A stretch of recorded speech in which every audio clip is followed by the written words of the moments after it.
Hello my dear student, मैं मनोज शर्मा आपके अपने YouTube channel maths planet institute पर आपका हार्दिक स्वागत करता हूँ। प्रीवियस लेक्चर में हमने स्पर्शरेखीय वेग और अभिलंबिक वेग के बारे में पढ़ लिया था। अब आज के लेक्चर में हम दो आर्टिकल करने वाले हैं, स्पर्शरेखीय त्वरण तथा अभिलंबिक त्वरण, और उसके बाद में हमारे एग्जाम्पल स्टार्ट होंगे।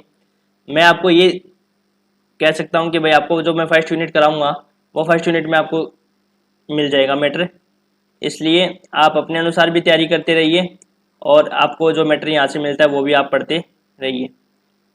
अब मैं ये नहीं कहूँगा कि भाई आपको एक दिन में ही मैं आपको सब कुछ करवा दूंगा।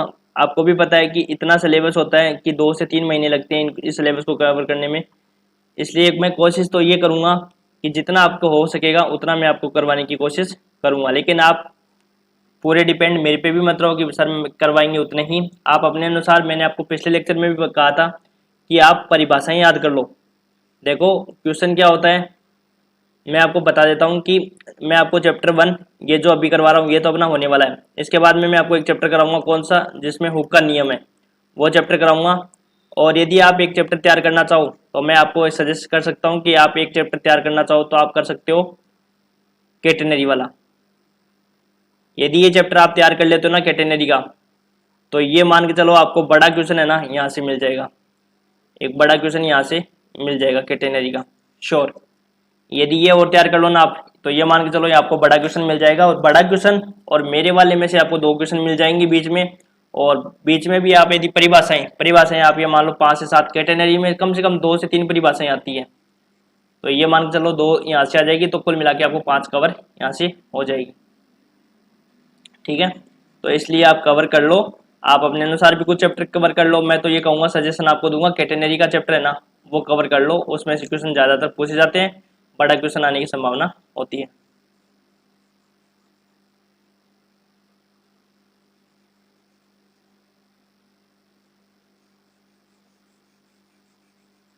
तो देखो हम क्या कर रहे हैं, देखो स्पर्शरेखीय वेग और स्पर्शरेखीय वेग तथा अभिलंबिक वेग हमने कर लिया। स्पर्शरेखा की दिशा में जो वेग होता है वो तो आपका स्पर्शरेखीय वेग होता है, और उसकी लंबवत डायरेक्शन में जो वेग होता है वो आपका अभिलंबिक वेग होता है।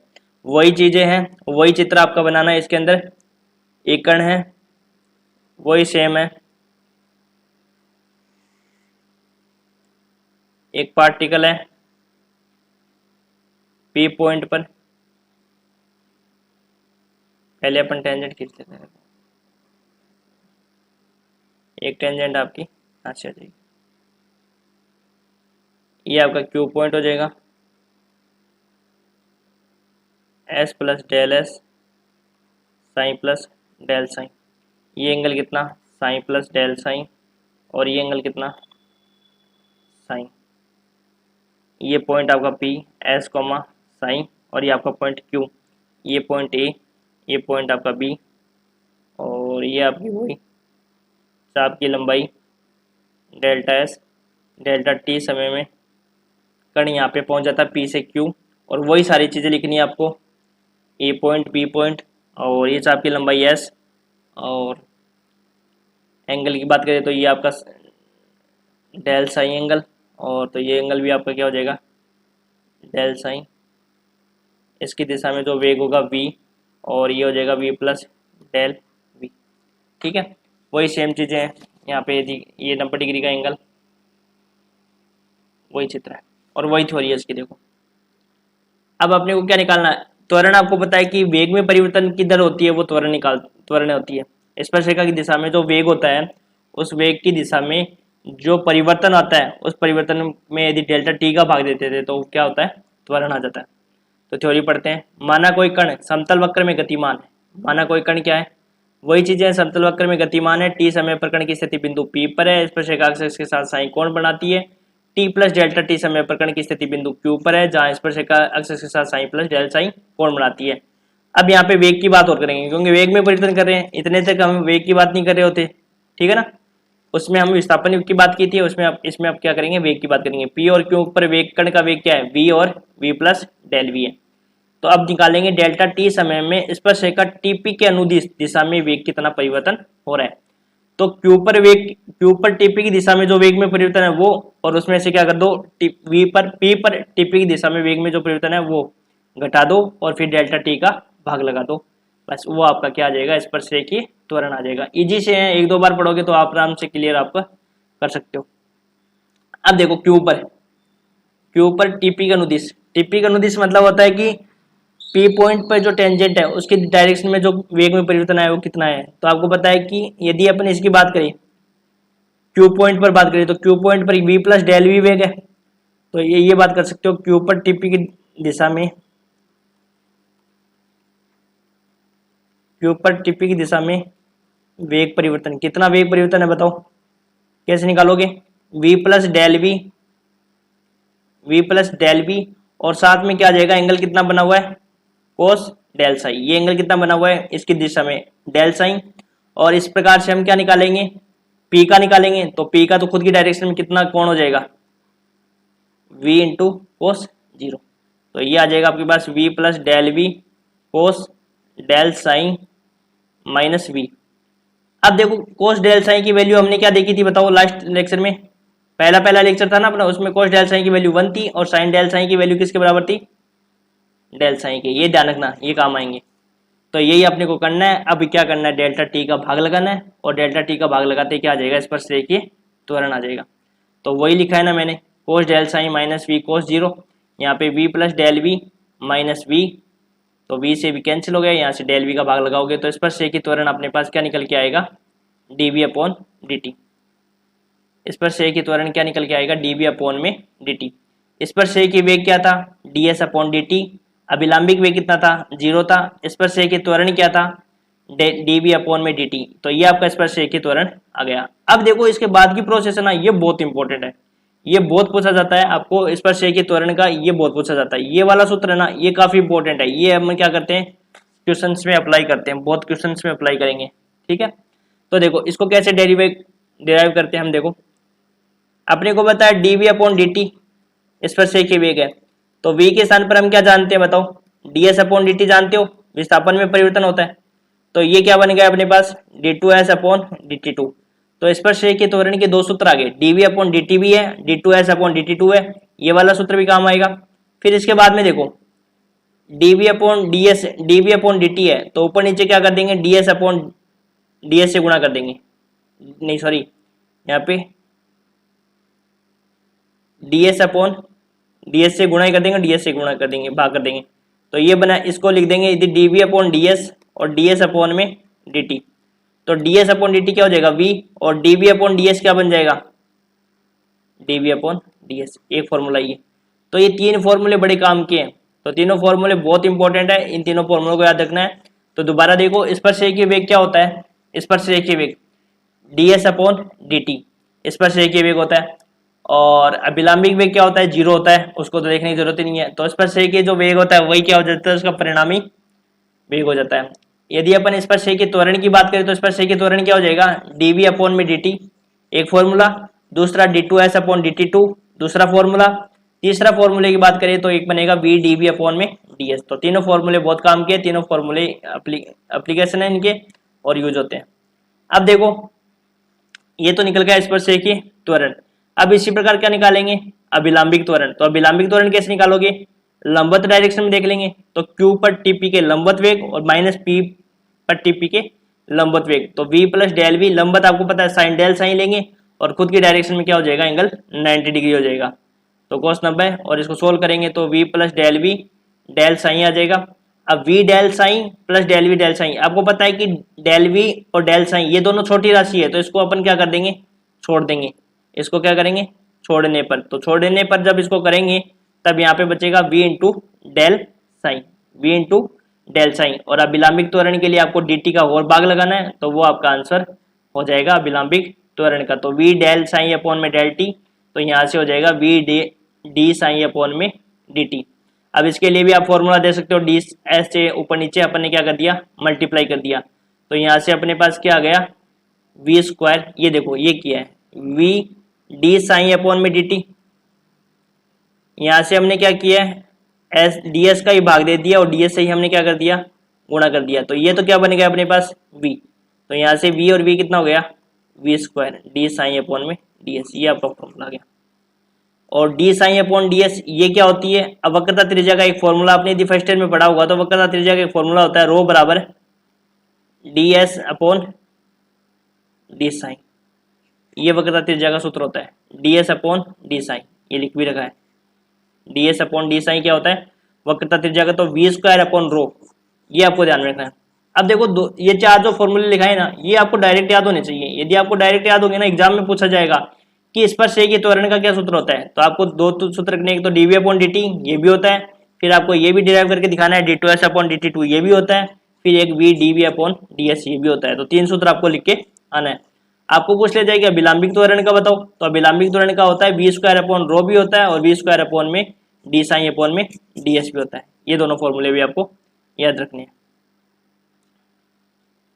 तो ये अपना आर्टिकल हो गया अभिलंबिक त्वरण का। अब एक नया आर्टिकल अपना कोणीय वेग और रेखीय वेग में संबंध। ये तो आपको ये मान लो एग्जाम में पूछा हुआ है और इम्पोर्टेंट भी यही है, और कब पूछा हुआ है, लास्ट 2-3 ईयर्स में ही पूछा हुआ है।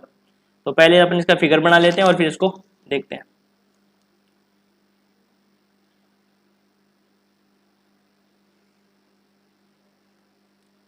प्रारंभिक रेखा है और मान लो एक कण है, ऐसे गति कर रहा है, ये पी आर कोमा थीटा।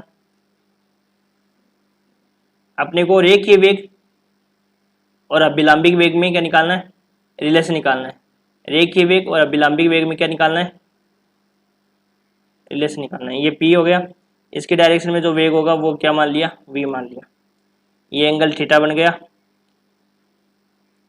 इसमें हमने क्या कर दी, एक टेंजेंट खींच दी,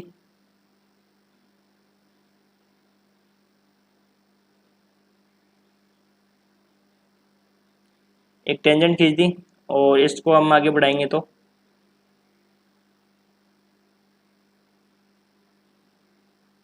ये 90 डिग्री का कोण बनेगा, और ये टी पॉइंट, और ये थीटा हो गया, ये दूरी आर हो गई, और ये एंगल जो बनेगा वो आपका बना दिया इसका।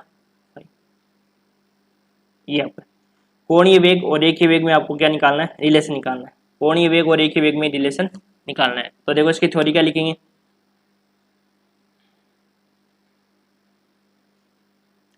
कि एक कण है समतल वक्र में गतिमान है। हमने मान लिया एक कण है वो समतल वक्र में गतिमान है। टी समय पर यदि कण की स्थिति की बात करें तो पी आर कोमा थीटा है, और कण का रेखीय वेग, कण का जो रेखीय वेग है उसको हमने क्या माना है,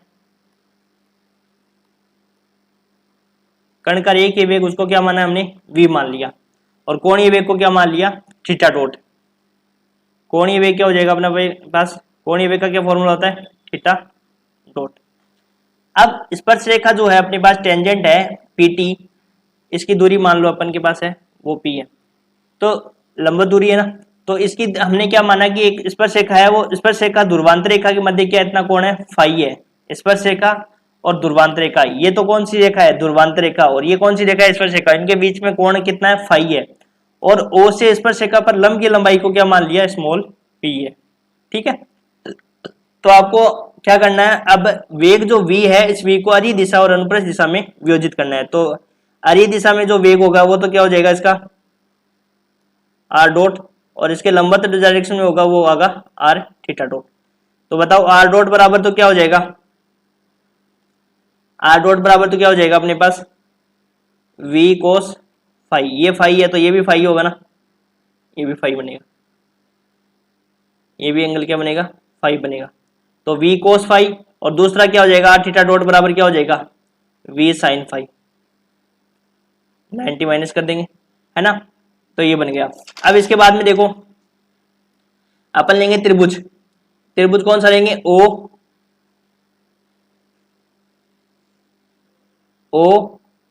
टी पी। तो ये दूरी तो r हो गई, और ये 90 डिग्री का एंगल, और ये हो गया फाई, और ये आपकी हो गई p। तो यहां से अपन किसकी वैल्यू निकालेंगे, साइन फाई की वैल्यू निकालेंगे। साइन फाई क्या होता है, लंब, लंब आपके पास p, कर्ण कितना r, तो यहां से क्या आ जाएगा, p बराबर sine phi r into sine phi. लेकिन अपन क्या करेंगे, साइन फाई की वैल्यू रख देंगे समीकरण 2 से। तो समीकरण 2 से रखो वैल्यू, r थीटा डॉट बराबर क्या हो जाएगा, v साइन फाई कितना है, p upon r, p upon r आ गया, ये r थीटा डॉट, और ये क्या हो गया, r डी थीटा अपॉन में dt equal to vp upon r। तो यहाँ से थीटा डॉट कितना हो जाएगा, डी थीटा बराबर vp अपॉन r स्क्वायर।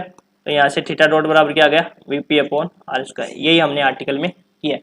ये लिखना नहीं है आपको, ये तो मैंने रेड में तो क्या है समझाया है, ये तो क्या मैंने समझाया है, ठीक है ना।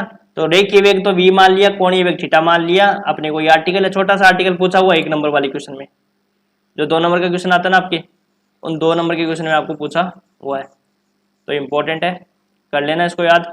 हमारे आर्टिकल लगभग कंप्लीट हो गए, अब 8 क्वेश्चन है, तो 2-2 अपन एक लेक्चर में 2-2 3 क्वेश्चन करके कंप्लीट कर लेंगे जल्दी से इसको।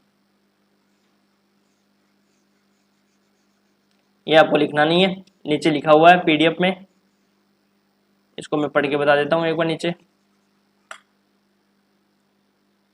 माना कोई कण समतल वक्र में गतिमान है, टी समय पर कण की स्थिति पी आर कोमा थीटा है तथा कण का रेखीय वेग v है जो कि स्पर्शरेखा की दिशा में है। कण का कोणीय वेग थीटा डॉट है। माना स्पर्शरेखा ध्रुवांतर रेखा के मध्य फाई है और बिंदु ओ से स्पर्शरेखा की लंबाई स्मॉल पी है।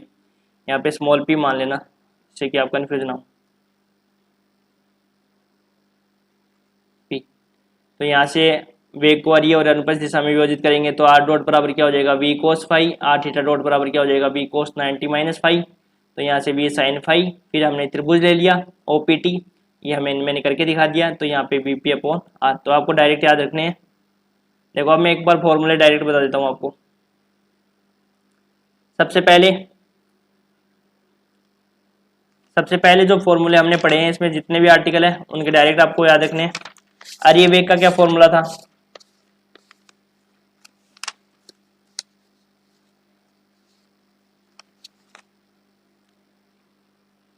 सबसे पहला फॉर्मूला था अरीय वेग। अरीय वेग क्या था अपने पास, आर डॉट बराबर, अरीय वेग क्या था, आर डॉट। दूसरा था अनुप्रस्थ वेग,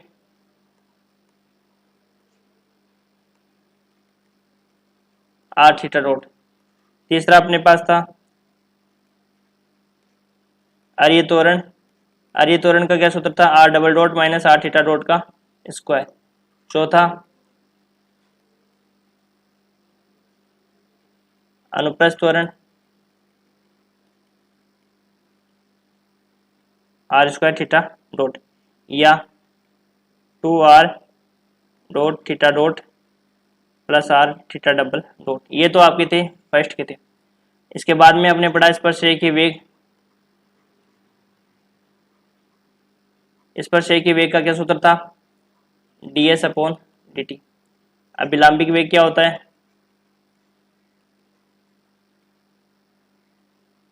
जीरो। इसके बाद में स्पर्शरेखीय त्वरण, तो स्पर्शरेखीय त्वरण के कितने फॉर्मूले थे, ये इंपॉर्टेंट है स्पर्शरेखीय त्वरण के फॉर्मूले। स्पर्शरेखीय वेग हो गया, स्पर्शरेखीय त्वरण। स्पर्शरेखीय त्वरण का एक तो फॉर्मूला dv अपॉन dt,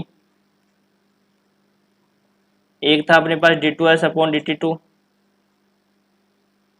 एक था अपने पास dv upon ds, v into D V upon D S. ये 3 फॉर्मूले थे अपने पास। और फिर लास्ट था विलंबिक। अब विलंबिक त्वरण का सूत्र क्या था, एक तो था V square del D sine upon में डी एस, और एक फॉर्मूला जो इंपॉर्टेंट है वी स्क्वायर अपॉन में रो। एक ही हो गया। और फिर हमने क्या पढ़ा, रेखीय कोण और कोणीय वेग और रेखीय वेग में संबंध। लास्ट वाला पढ़ा था कोणीय वेग और रेखीय वेग में संबंध। इनमें से आपको क्वेश्चन मिल जाएंगे, कोणीय वेग व अरीय, कोणीय वेग व अरीय वेग में, सॉरी अरीय नहीं रेखीय वेग है,